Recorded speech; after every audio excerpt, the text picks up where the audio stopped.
it just was a reminder that you cannot get stuck on where you are. That's not your final place. It's not your final place. And so that's the lesson that I always share when I tell the story to younger children. Like, where you are right now does not define where you will be, because where you will be will far exceed any vision that you have of where you are right now.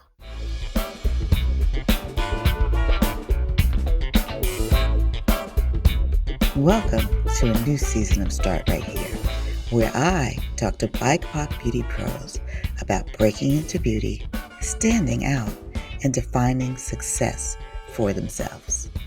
I'm your host, Corinne Corbett, and I'm OG Beauty Director turned consultant, but I'm also a dot connector who links others with people, ideas, and information.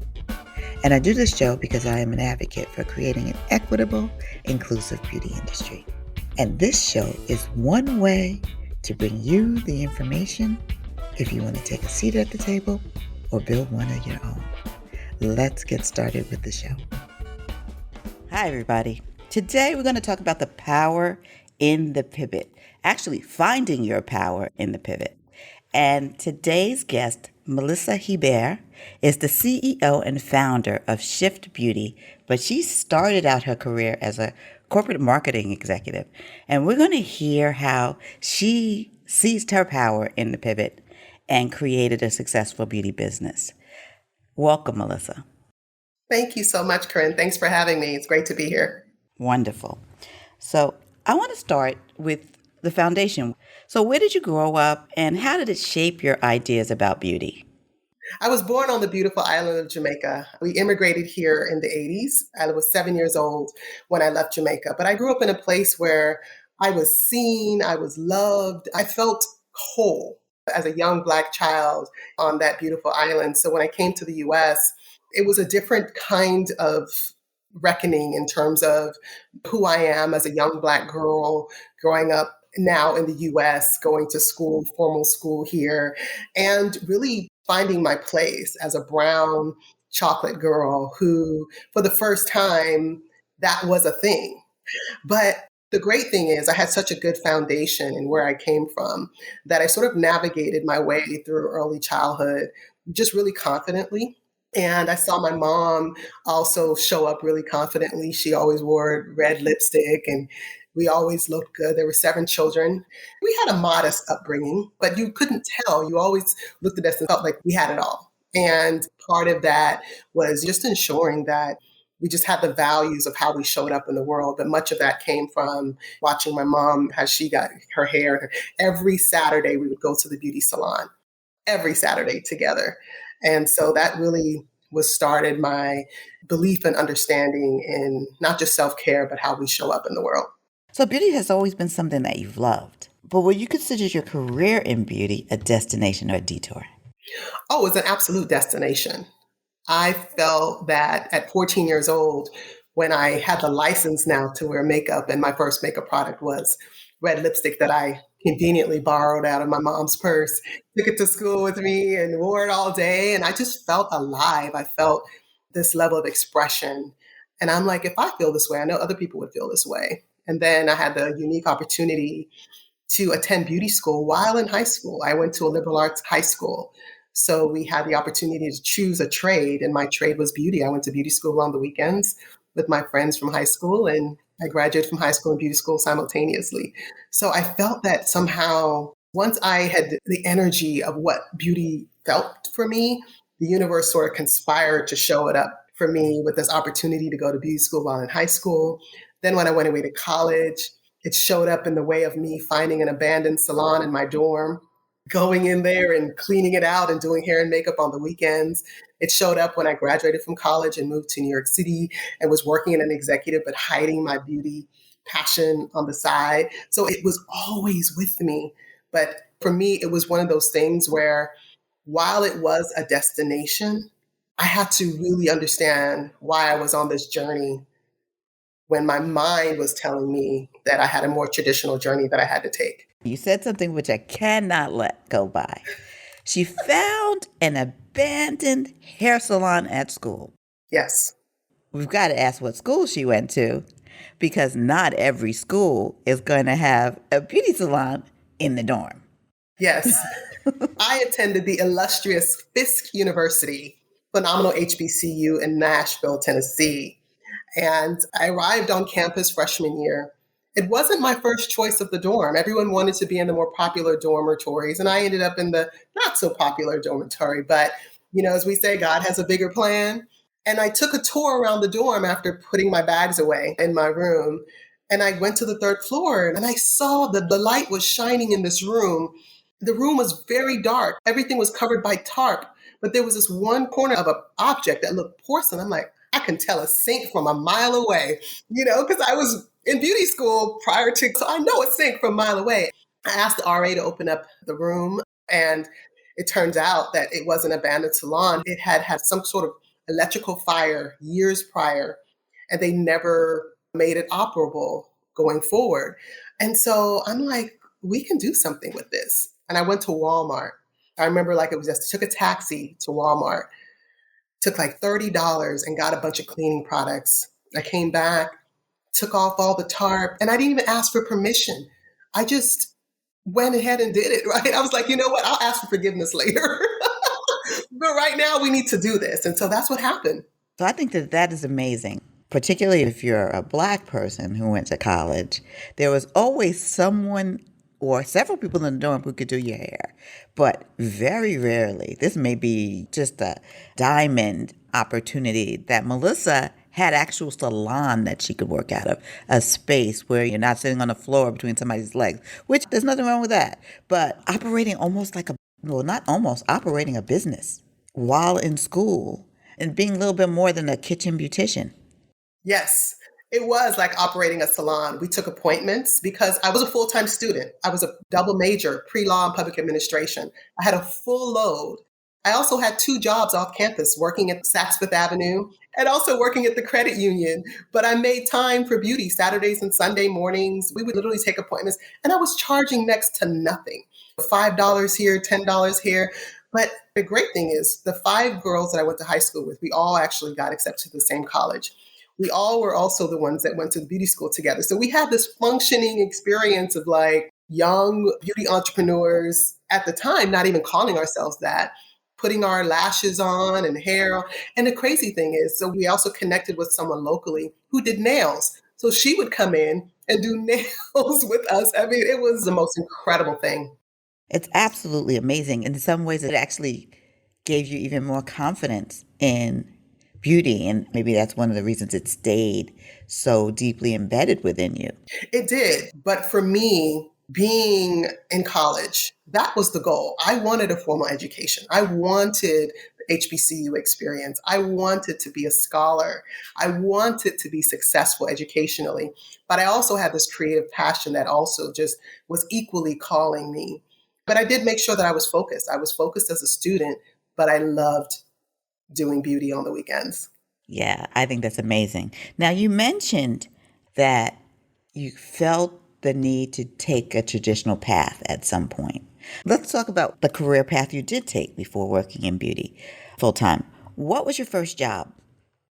My first job out of college, after deciding not to go to law school, as I mentioned, I was a pre-law undergrad. All things led to law school. However, I did not go to law school. I moved to New York City with a one-way plane ticket, 1 suitcase, a suitcase full of suits, 100 resumes that I had printed from the computer lab before I left. And I went to New York City with a huge goal and a plan of succeeding. I'm like, that's the place of endless possibilities. So that's what I did. And I landed a job at a brand licensing agency for, if you remember, 2 young girls from Full House. Yeah. So they had a $1 billion brand, and I worked for the agency that did the licensing that had an exclusive partnership with Walmart. So here I am at 21 in New York City, working for 2 young billionaires in brand licensing. And that was the beginning of my brand marketing career in corporate America. I just have to make a comment. What's really interesting to me is that you are not the first guest who took a leap of faith and came to New York with a suitcase. One person came with a backpack and one-way ticket and said, I am doing this. And I think that characteristic is almost necessary. If you want something, you have to be willing to take a risk in order to achieve it. It's not just going to be handed to you like, oh, you want to be in beauty? Oh, you want to be in brand marketing? Here, I'm going to come to where you are and give it to you. So you went to where you thought the jobs were and landed one. I did. I gave myself 1 week and I had $100 to spend. I walked everywhere because I knew that $100 wouldn't go far if I took a subway or took taxis. And I walked to all of my interviews. I gave myself 1 week. The great thing that I did was when I was in college, I worked with job placement agencies like Apple One and others. So I was already in the database. I was the best typer. I had the best phone etiquette. I had a lot of foundational skills. But I also never took a spring break in college. I didn't do any of the summer hanging out. I worked. So I had a great resume by the time I graduated college. So when I went into New York City, I gave myself 5 days to have an offer by Friday to allow me to start on Monday. I had $100 to spend, and that was it. So it was really one of those things that I couldn't believe that I was taking this risk in that way because my parents were like, come home, come home. And I'm like, no, I can do this. And I'm like, Mom, you left Jamaica with 5 kids at the time to come to the United States to give us a better life. I mean, you know about risk taking. It's in my DNA.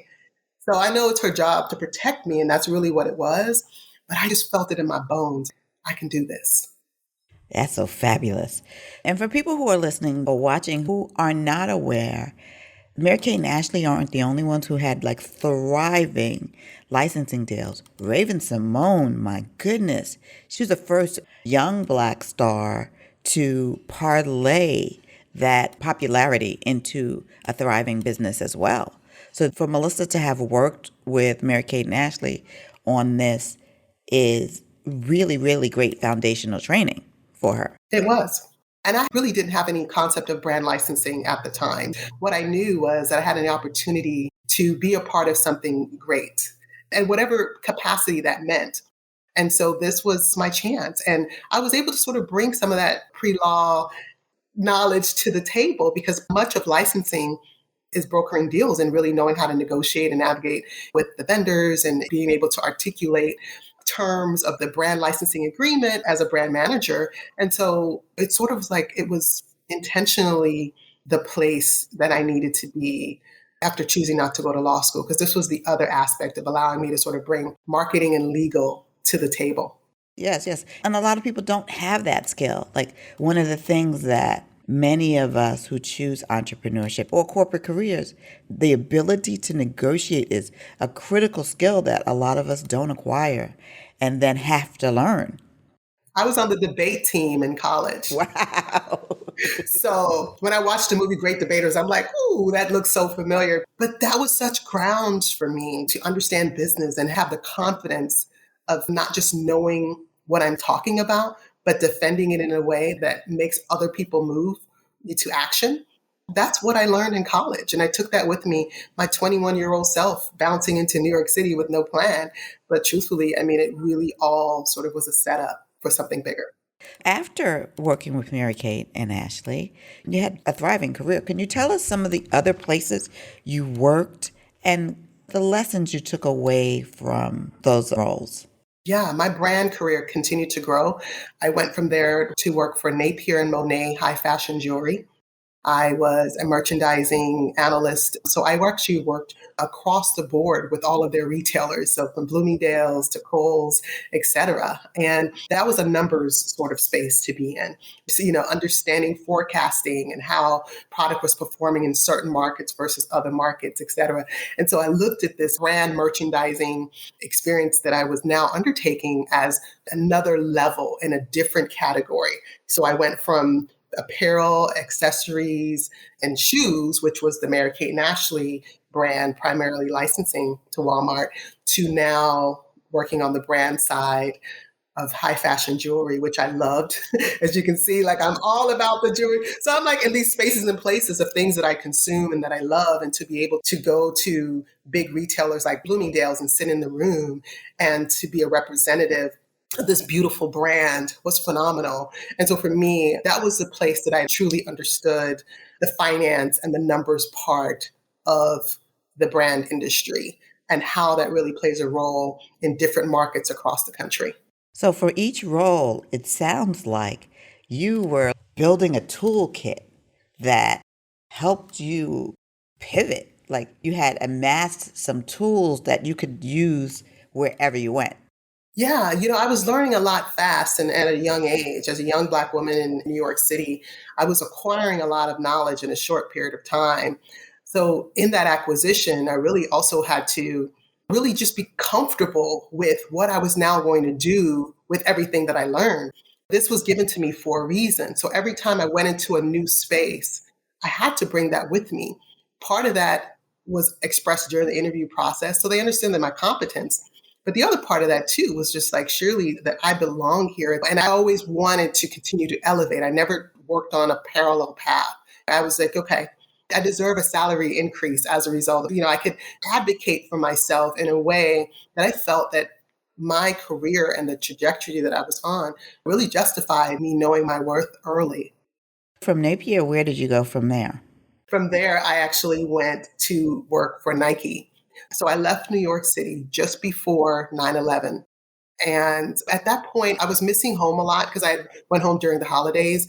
And I had explored what was happening with Nike at the time. And there was a department called the Jordan brand, which is Michael Jordan's phenomenal category within Nike Corporation. And I saw there was a position open similar to what I was doing in New York City, working on the category side of the business for footwear, but on the product marketing vertical. And I was like, oh, I would apply for this, but I need to be here because Nike takes you through a series of interviews. You don't just apply, you go through interviews and panels, and you probably go through like 5 or 6 interviews before.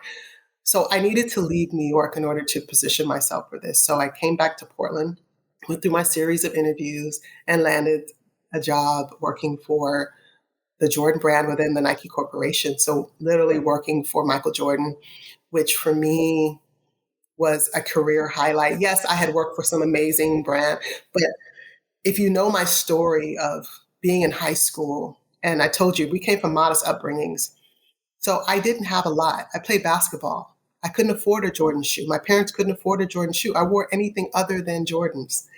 But I envied, and that's me being honest, some of my teammates who were able to afford it. And I remember being 15, 16, playing basketball and wishing and hoping that somehow, some way I'd be able to afford a pair of Jordans. So you fast forward 8, 9 years later, I'm out of college. I now have this opportunity to work for Nike, Michael Jordan. And as an employee, I get free access to footwear and everything. It's the abundant access as an employee to products and services and amenities for a brand that I couldn't access at 15. You couldn't write that for me. No. And what's interesting about that is that sometimes we put things in the atmosphere, we pray for things, and depending on people's belief system, I'm going to say from my perspective, you pray for something, you don't know when God's going to answer or how. And for you, it was over and above what that 15-year-old ever expected. Over and above. So much so that I'm now in meetings with Michael Jordan and I have influence on what's happening in terms of my particular role in product marketing and be able to contribute to the business and to see the impact just of the brand in and of itself and having this diverse employee pool. I think the Jordan brand was probably the most diverse division of all. And it really was inspiring and empowering to know that now I'm a woman who loves to wear heels, right? But I'm working in an athletic environment, but it wasn't new to me. But I just had to pinch myself because I'm like, it just was a reminder that you cannot get stuck on where you are. That's not your final place. It's not your final place. And so that's the lesson that I always share when I tell this story to younger children. Like where you are right now does not define where you will be, because where you will be will far exceed any vision that you have of where you are right now. Ooh, that's a good one. That's a really good one. So you went from Oregon to LA at one point. Yeah. So actually, here's the crazy thing. I went back to New York City. In between. Oh, wow. After almost 5 years of working for Nike, I felt like I had hit the ceiling in my role. And the great thing about Nike is that you don't ever want to leave. So there wasn't an opportunity for me to grow into other roles. So I said, you know what? Either I'm going to stay here for another 5 years, or I'm going to, again, take matters into my own hands and figure out my next path. I knew that a large part of growth professionally is your credentials. I wanted a master's degree. I moved back to New York, got into graduate school. So I was obtaining my MBA while working in advertising. So I ended up moving back to New York, secured a job with UniWorld Advertising Group, which is the number one Black-owned and multicultural advertising agency in New York City. So did I have a life? No. Every single job that you've had, which was really interesting, has been like the leader in the category, Mary Kay Ashley, leader in branding, groundbreaking in what they've done, and set the foundation for the row. I mean, they made so much money, they can do the row. At such a young age. Really, at such a young age. And Nike and Napier, those are all leaders in the In category. the industry, yes. So going from Nike, where there's a diverse team, to UniWorld, where they're the leaders in really storytelling for us in advertising. What was that like? If you ever watch a Boomerang, if you had a desire to work in a Black agency, many people say that UniWorld was sort of the backdrop of the movie Boomerang. But I mean, nothing like it. To see smart, creative, fashionable, really just strong, confident Black people under one roof working for some of the biggest brands. So we had brands, we had Ford, of course, Burger King, big brands the agency acquired. And so every day felt like a movie. Every day felt like a movie because of the work that the creative team was doing and the work that we were involved in making happen for the agency. It was like no other. I really felt like I was living within a movie working for such a phenomenal advertising agency. Yeah, and even though we have more access about career paths now, young people do, we didn't know at the time, 10, 20 years ago, what the possibilities were. I just was listening to Malcolm Lee being interviewed by Jamel Hill. I just listened to that interview today. And they were talking about Boomerang seemed like a anomaly probably to the film companies because they didn't think that such a thing was possible, but UniWorld was proof. It was proof. It existed. It existed within our ecosystem. And to your point about the storytelling, which was really at the hallmark of UniWorld's ability to not just win business, but continue to stay at the top. I remember being a part of pitching new business and the idea of winning a client through sharing a vision that they could buy into and also looking at the competency of the team that will deliver upon that. That whole journey for me taught me a lot. And so I was able to also develop a new skill set in new business development, obviously client acquisition, and then also managing multi-million-dollar brands. So now as an agency and the role that I was in, Burger King was actually my main client. So I would fly to Miami almost 2-3 times a month, working at the headquarters of Miami with the client, running a national promotion and promotional event, and really just servicing the client in that way and managing, again, this business that meant that it was not just the advertising buy, but it was also the merchandising and also partnerships. So we did a deal with major celebrities that would then be a brand ambassadors for Burger King. So really being a part of the entire spectrum, just managing a brand within the agency was, again, that new skill set that I was able to now embolden to continue on the journey that I was on corporately. And we haven't even gotten to LA yet. No, we have not. We went back to New York City and then BET stole me. BET stole me away from UniWorld, actually. So we were very much working closely with BET because UniWorld being a multicultural agency, BET was a natural major player on the TV side. And so there was always constant interaction with them. And when I was graduating from grad school, I started to become a little bit more free to attend industry events. And so I was having these moments where I was interfacing with some of the BET executives. And at one point, I was asked to lunch and we had a meeting and there was a new division opening up within BET that managed integrated marketing for the network. And so brand new team, and they were looking for individuals to be a part of that brand new team. And again, for me, I'm always looking at how can I make an impact? Like, what can I do? If I'm going to come in, I want to do something special. I want to work on something special. And so I look at all of the opportunities that I've had, and they've all been special in their own way. And now this was no different. So I took the job. I had doubled my salary because at that point I was like, okay, if I have an MBA, I have real leverage now. And it was my first time like negotiating a high six-figure salary at 29 years old. And I was fearful, but I was also prepared because I had a lot of good mentors that were men in corporate America, mentors and advisors that were women. So I had people to sort of bounce off of this growth. And I didn't want to miss my mark. They say women, we often tend to ask for less. I was the type that asked for more. I love it. So ask for more because you are worth the more. And I think part of the value and the impact you make is that you believe that you were worth it. So one of the mistakes that we make is not believing that we're worth it. We second guess ourselves and shut ourselves down before we even get to the table.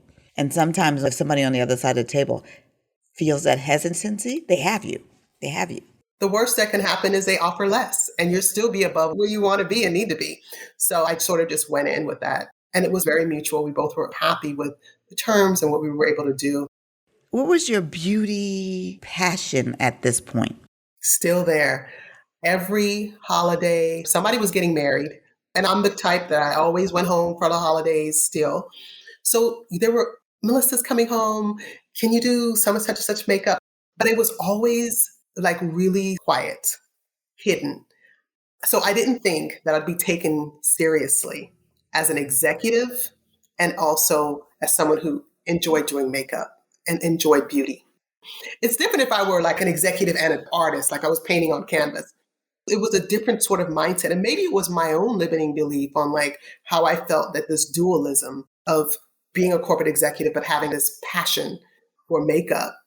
But I didn't see anyone else doing it. And I didn't want to compromise the hard work that I had doing building my career. So I honestly kept it quiet.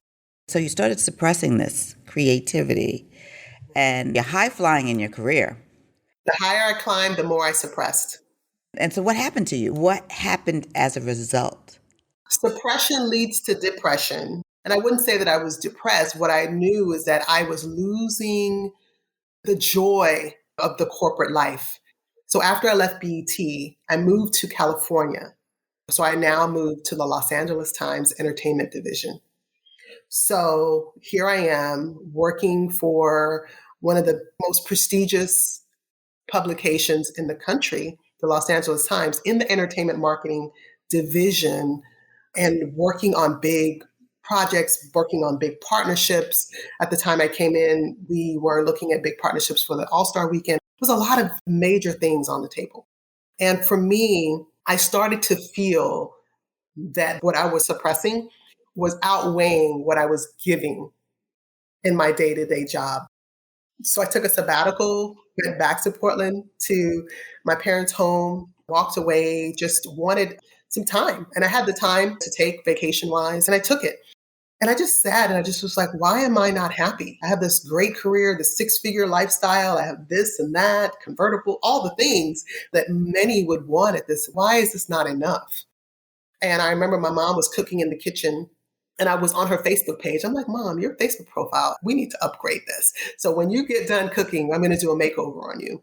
We're the same complexion, so it wasn't hard to match her.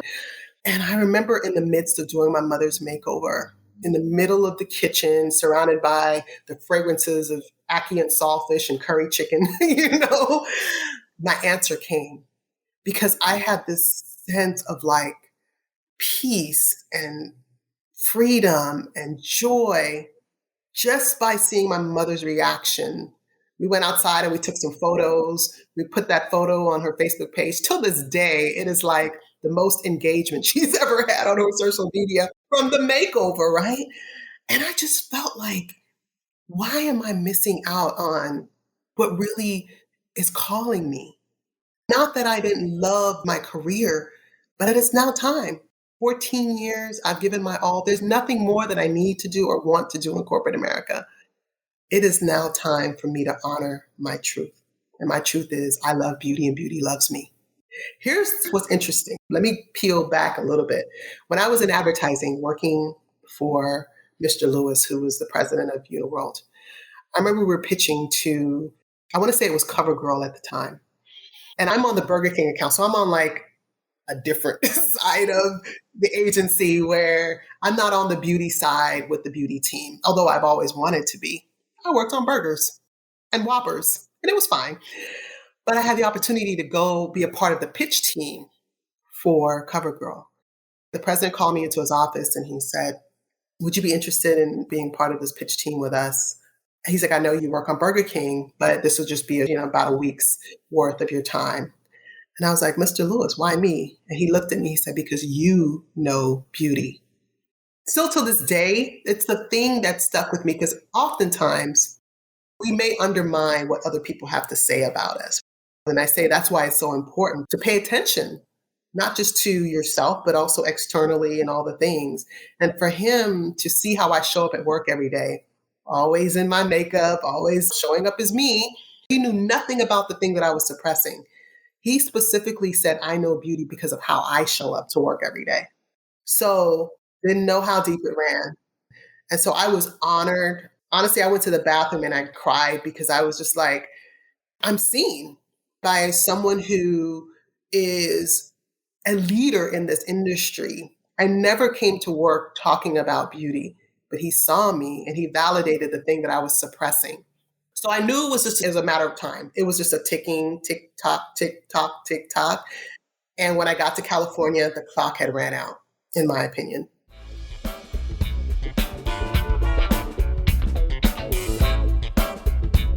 If you like what you hear, please subscribe to the Start Right Here podcast and leave a review. Also, you can sign up for our mailing list at thebeautyroundtable.com so you will be on the know about all the good things coming. Why do you think it is, with your amazing resume, that some beauty company didn't just snatch you up?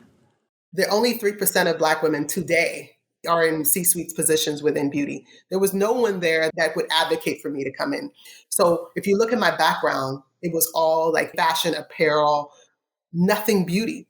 My resume didn't speak to that. So when I was looking for opportunities to work in beauty, no one had the creativity to see like how I had these amazing transferable skills and this passion for beauty, how I would be a good candidate for a job on a brand. Trust me, I tried.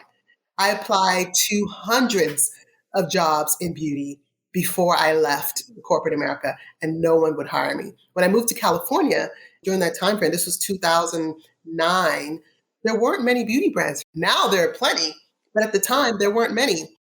I didn't have the opportunity, and there was no one inside any of these beauty brands that would be able to advocate for me. So I had to take matters into my own hands. Yeah, this is one of the lessons here. No one would hire her, so she pivoted anyway. So let's talk about that pivot. One of the great things you said in the pre-interview is it's both attitude and that you went in your toolkit and looked at yourself as a client. Yes. Talk a little bit more about that. Yeah. So for me, one of the most powerful parts about preparing yourself for the pivot is knowing what your strengths are. Because trust me, there are going to be plenty of people looking for your weaknesses.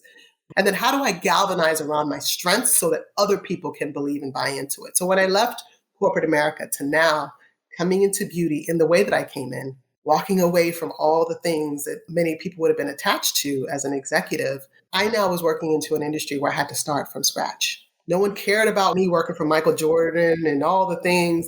It's like, look, you're in beauty. What can you do? So I said, instead of trying to go one-to-one to convince them, I'm going to create a campaign around myself so that I can go one to many. Many people will see me for who I am, the creative artist who's not just an artist, but a businesswoman. So I literally turned myself into my own marketing campaign. I did my own branding photo shoot. I designed my own website. I started to then create strategic partnerships with boutiques and these different spaces and places that I could show up and be present as a beauty professional and then have buy-in from the individuals. Lo and behold, some of these places that I were showing up, and many of them were unpaid, but I also looked at this as like, this is a part of marketing. Some of it is going to be tangible and much of it is going to be intangible. And some of these environments that I set up my beauty counter in the corner of a boutique, many women shopping coming in there were executives at different networks and different places. And lo and behold, that's what happened. I ended up doing makeup for an executive for a network. She told me that, ironically, one of the networks was coming to shoot during BET Awards weekend. And they were going to different lounges and filming there. And so I ended up partnering with a beauty lounge, and one of the reality shows were coming in to film there. And I ended up doing some makeup for one of the characters on the show. She ended up needing a makeup artist at the time. This ended up being a show for VH1. VH1 turned out to be my first network that I worked for, and I literally worked in network television ever since that day. The thing is, the marketing campaign, it was not even just the marketing campaign, the campaign plus the pop-ups. You were doing pop-ups before there were pop-ups. Yes. And there was no name for it, but you were popping up in places that people of influence happened to be. So it was creating network opportunities through these pop-ups that also propelled the pivot forward. Part of pivoting is also planting seeds. So that for me is what the pop-ups represented. Because again, I wasn't being compensated. I was using my own time planting seeds in these places where I knew I could bear fruit somehow, because women shop. We do. And where do we shop? We shop on Saturdays after we leave the hair salon. So I had time slots, 1 to 4 at one boutique and 5 to 9 at a different boutique, different sides of the city. Very, very smart. The show you ended up working for, the first show, because you've worked on more than 30 reality shows, right? But the first one was Basketball Wives LA. Basketball Wives of LA, first season. So if you don't know by now, Melissa never, ever does anything small. Like, although she took risks and stuff like that, when you make a shift, it's always like, boom, you're coming in on something that everybody knows about. Absolutely. And it was never really about the show. I wanted visibility with the network. I wanted visibility with the decision makers. I wanted visibility with the producers and the directors. I wanted them to know my name. I wanted to be top of mind. I wanted them to consider me for the next show and the next show. So much so that I ended up creating an agency so that I now became a partner to the networks, so that when they had another show, they knew that they had Black talent to hire as a result of my company. So I went in thinking bigger, but I was never afraid to do the small things. That is just a really powerful gem. Say it again. I was never afraid to do the small things. The Bible says, don't despise small beginnings. I was never afraid. Who I was, this corporate executive that flew on first class and private jets, that was then. Where I am now, I'm starting from a place of starting over. Yeah. This is amazing. What's interesting is that some folks would have gotten the job at Basketball Wives LA and said, this is it, I'm good. But you always see a bigger picture. And once you see the bigger picture, you see another bigger picture. It's almost like you take the staircase and you don't know how high it's going up, because you take that one step and then take the next step. And you're like, I'm trusting that there's another step here, so I'm going to take that one too. As opposed to, okay, I'm on this first step. This looks good. I'm going to sit here. I'm going to pitch my tent and stay here. Yes, that's absolutely right. Because I do know that there's always bigger. There's always more. And I also didn't start blindly. I started with a marketing plan that also was a part of a bigger business plan. So I knew my path, but I also made a ton of sacrifices, right? My first year of like leaving corporate America to launch into beauty, I downsized my house. I gave up the luxury vehicle for a more practical, still a nice, but a more practical vehicle. I didn't shop for an entire year, no new clothes. I had it all. I had bags and stuff that I had tags on. You know, I had a great career, so I had things. I didn't need anything else, but I knew what I needed was to make a sacrifice. I needed to replace my 6-figure income in 12 months. And the only way to do that was to downsize, pivot, make some changes, build up my credibility, and then scale my business within a short period of time. And truthfully, all of that happened within 12 months. I was right back into the dealership, getting my luxury car, literally almost a year later, all the things. But I'm telling you that sacrifice is a huge part of pivoting. It has to be. You can't go into a new space as the same person. Right. And you can't pivot if you're not willing to do some of this stuff. It's almost like talk a good game, but if you're not willing to pony up, what it takes, like to sacrifice, to downgrade, to do all the things that it takes, then it's not going to happen. When I play basketball, I always reference basketball because many people don't associate with me basketball because I'm the heel wearing, lipstick wearing kind of person. But basketball was a huge part of my foundation and discipline, but also the idea of pivoting. I was a two guard, and I think about the lessons that I learned from the plan that my coach laid out, the plays that we ran, and how if I pivoted this direction, the result would be that I could make a pass to the three or the center and they would get a clear shot. So I look at my life and like how I pivot in this very, very same way. If I pivot this way, there's going to be a result, but you got to run the play though. So part of pivoting, what is your playbook? And then run the play. Run the play to the end. To the end. You can't cut corners because when you're on a team and the play is pass this, run a zone, there's a sequence to it. You can't interpret that for yourself. This play is designed for a successful result. So run your play so you can score. And so my scoring is likened to all the things that I've been able to achieve as a result of the playbook that I created. And I don't share that playbook. That playbook is an internal thing. And my playbook is going to look very differently from other playbook because my journey is different. But who I have become is what I'm most proud of. It's not just about scoring. It's about who I became along the way. Yes. When we're talking about going up another step, you decided to merge all this big business acumen with the beauty. So you merged your corporate marketing experience, your brand marketing experience, integrated marketing experience with beauty, and started to work directly with founders. Yes. How did that come about? And tell us a little bit about the shift. I mean, literally, the shift. Yeah, literally the shift. So right around 2018, I started to consult with more established brands like Cream of Nature and others, rebranding, product launches. And I became fascinated with the idea of contributing to the launch of a brand that consumers are going to covet.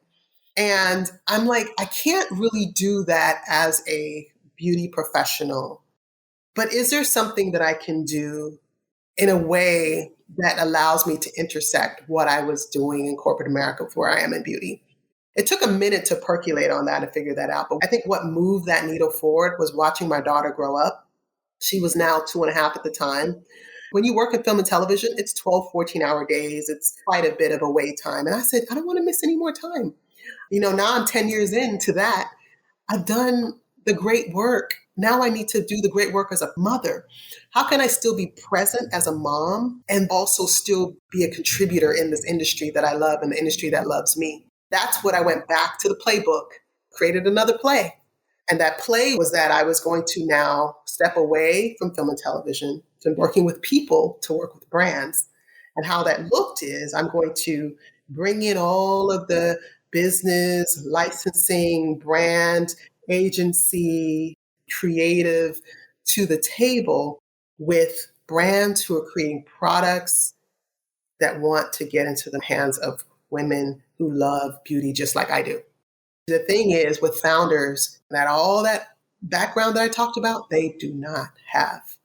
They have a passion for this product that came out of their grandmother's recipe or something they thought of at night and all the things, but they also need the foundational aspect of how to develop a brand, how to create the business around it, the messaging around it, the product, the pricing, the packaging, all of the things that I had built an entire career doing for multi-million-dollar brands.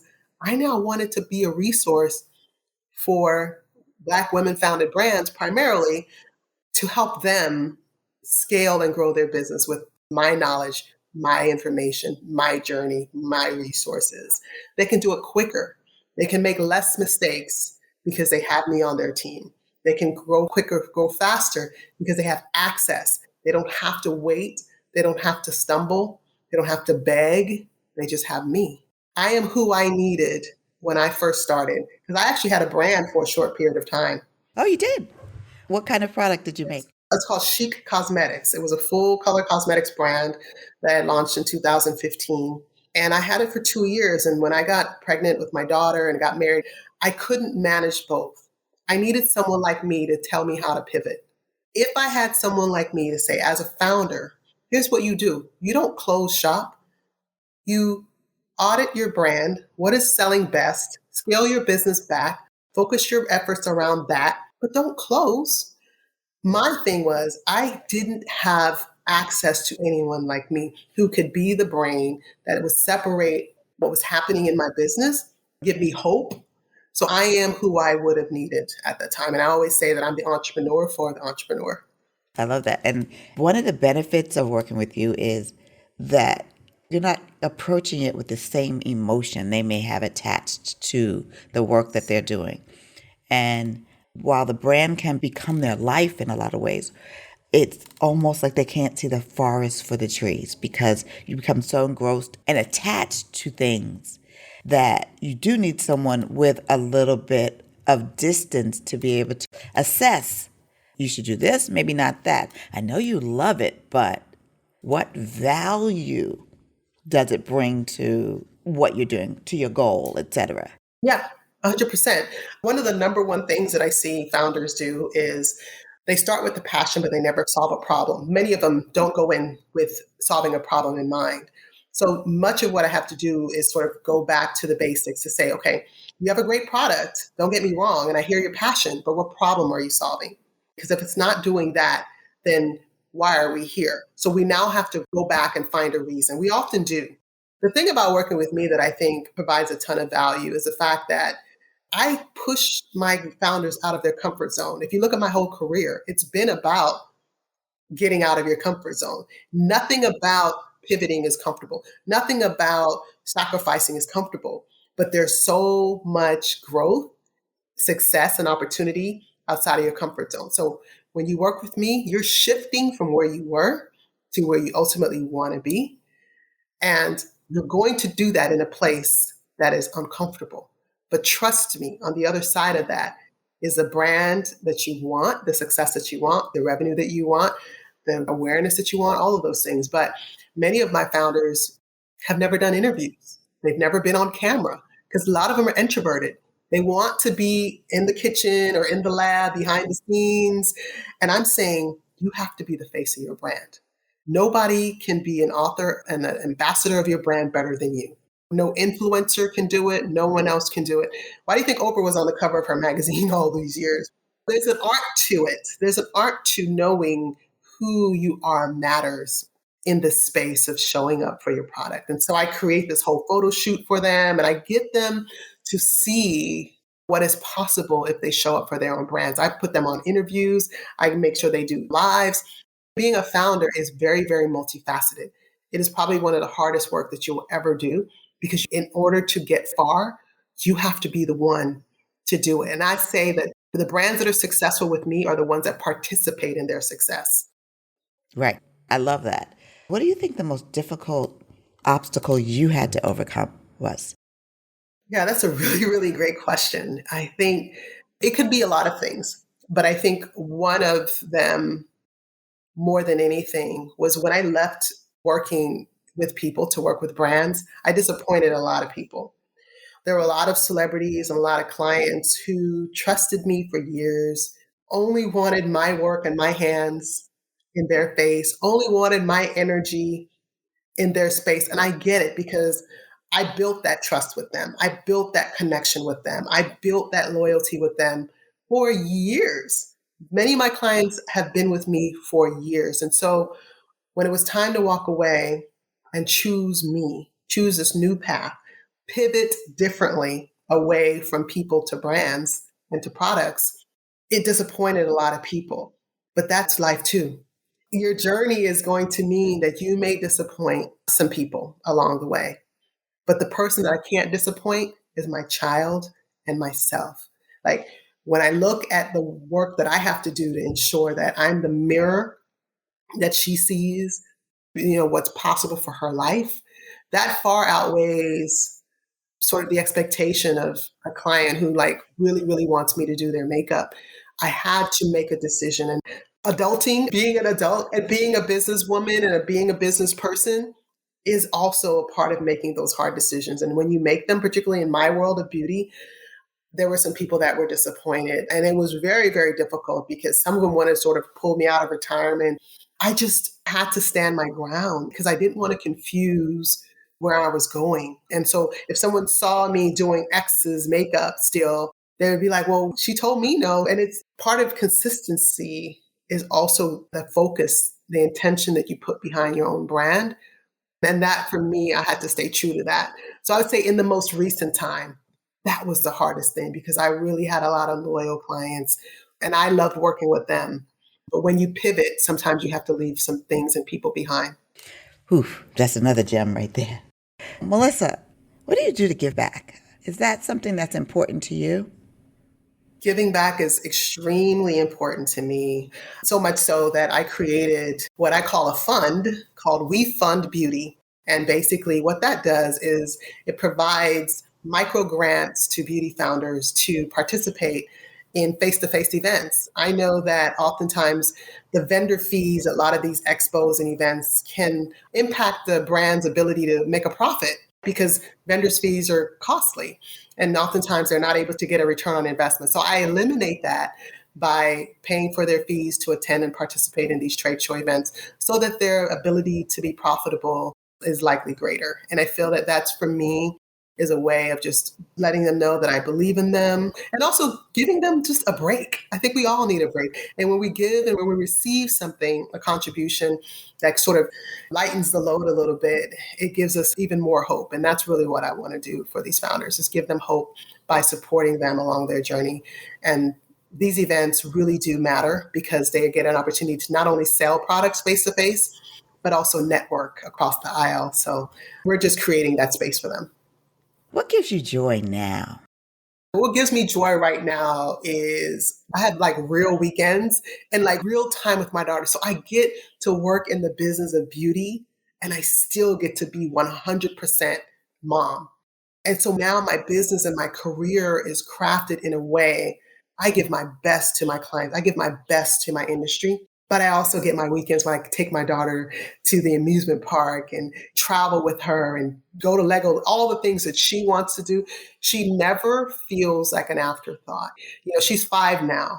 And she's like, Mommy, you're the best mom ever. Like what brings me joy is her joy.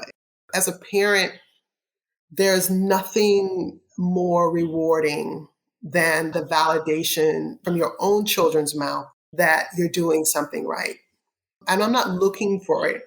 But when it comes, all the things that it took me to get here, all the pivots and the choices and the disappointments and the ups and downs is wrapped up in a moment of you are the best mom ever. Yeah. And I would add, well, you said you give the best to your industry, but you give the best to yourself now, too. Yes. You definitely give the best to yourself. Yeah. Honoring yourself is so important. That's going to look differently for everyone, though. So there's this whole notion now of like the soft life, a life that is intentional self-care. The idea that putting yourself first is the best way that you're going to be able to show up from other people. It's about filling up your cup. It's like the whole movement. Self-care is a real movement and it's intentional right now. So yes, showing up for myself is and always has been the hallmark of my ability to also pivot and get to the next level because I bet on me. I bet on me every day, all day. I love that. And that brings me to our last question. We talked about when beauty companies didn't see your value, you bet on yourself. And you built a thriving career and on your own terms. So can you offer listeners and viewers some tips on cultivating that mindset that they need to do the same? Because it starts with your mindset. Because if you don't think you can have this, it's not going to happen. Even if you put all the ducks in a row, if you don't believe in yourself, if you don't bet on yourself. So what are some tips that would help them along this path? Yeah, another great question. I think mindset is not just important, it is vital. And as I mentioned to you, much of my mindset started working in a team environment, playing sports in high school, and realizing that the choice and the movements that I make is going to impact the result of the game or the team, or even disobeying the coach and his playbook. So I think foundationally, the discipline that I learned at that time and the teamwork that I learned, but also the power of my role among that really gave me a lot of confidence early. So mindset is really truly about really trusting that you have all that it takes to do all that you want to do. And even if you don't, you can do it anyway. You can still do it, right? Because I think what happens is that there's a ton of conversation around this notion of imposter syndrome, which I don't know nothing about. And I'm not saying that because You don't know anything. I don't know anything about imposter syndrome. Who is that and what is that? I don't operate on no level of imposter, nothing. Here's why. It's not because I'm better, it's because I am very self aware. And that has also been a part of my becoming. I didn't always arrive at this place, but I arrived at it soon enough to know that who I am is enough. And if I don't know something, I'm going to go figure it out. So if I knew that there are times in my career where I didn't meet all the qualifications on that paper, but I spoke to my strengths. I spoke to what I did know, but I also assured them that in the process of working collectively, that I will know all that I need to perform at a level that's going to help the business become successful. So for anyone who may be somehow stuck in their minds and in their hearts about what's next or how, the mindset is only a part of it, but your heart set, what does a heart set say? Ooh, child. That is so good. What does a heart set say? Put your hand on that and ask that question. Because when the heart and the mind sort of work and they speak together, you know things are really clicking. But we spend a lot of time working on the mind, but then there's also the soul, the spirit, the body, the self. There are these other things. And it doesn't happen overnight. Give yourself permission every day to figure out, how do I still show up with my strengths? And then have the grace enough to know that whatever I don't have is not going to stop me. I look back at a lot of people I sat at tables with, these conference tables, and I'm like, I've got a master's, a BA, I've got all this experience. This person is getting paid a lot more with far less. Why is that? That's not a question that you will ever be able to answer. You can never watch what someone else is doing. Create your life such that you are your own competition. Listen, folks, you probably need to repeat this episode several times so you can have Melissa's gems, because she's preaching right now. So much that is vital. I don't care if you're in beauty or you're an engineer or you're a housekeeper, whatever it is that you're doing, this applies to everyone's life. Yeah, it does. I wish that I could have more these conversations with people, just because I know so many people are struggling with that space of enoughness. I'm not saying that I don't have bad days. I mean, we didn't talk about all the pitfalls. We don't have enough time for that. I am telling you that I went through very hard times, but I don't look like what I went through because I know who I am and whose I am and where I'm going. That is where you have to be. The Teflon of it all is that I may fall down, but better believe I'm going to get back up. I may lose something along the way, but I'm going to gain it 2 times in the future. My life has been an example of that. So if nothing else, let my life be a testimony of what is possible. This young immigrant girl who had no running water, no electricity, leaving Kingston, Jamaica at the age of 7 years old to come to the United States to make a life and a living and make it all possible. I had too many odds against me. This could have been very different. So I wasn't born into a mindset, but I grew into a space where I believed in who I am and the heart of my desire to succeed and not wavering on the hard work and the sacrifice that it's going to take to get there. None of this is going to come easy to you. If it were, we would all be where we want to be. But know that it's up to you. Like, it really is. It is up to you. No one's going to hand it to you. Literally, no one's going to hand it to you. So take it. Don't just pull up to the table. Bring the chair, bring the centerpiece, bring the pencil. You know what I mean? Too many people just want the table. Listen, I want to bring the whole dining room. Right. You're preparing the meal that you're going to set before you. You're not just building the table. You're preparing to stay at that table. Preparing to stay at the table. And to stay at the table means that I need to eat. I need to be nourished. I need to be full. I need to be fed. Yes, yes, yes, yes, yes, yes. Remember, it's not even what your mind says, it's what your heart says. Ooh, that right there. If you don't remember anything else, but there's so much you can remember. I'm saying repeat this if you need to, because if you heard a good sermon, you always say, what are you walking away with? This was the equivalent of that for one of my interviews. What are you walking away with here? I don't care what you believe, with God or not, but you're walking away with something because she has preached something here. She has given us a good, nourishing word for career and life. That's the way I look at it. So I am so appreciative of you, Melissa. And I'm going to tell you guys that Melissa and I didn't know each other before our pre-interview, but her marketing campaign works because I saw her and I said, who is that? I want her on the show. Thank you so much. I've been looking forward to this interview. I've listened to your others, and the pre-interview really demonstrated to me that this was going to be a great interview because it really starts with the space that you create for those of us who are coming on to share. And I think that space is one of pushing us to dig deep, to not only just answer your questions, but also be a conduit for all the other ears that would be eventually listening.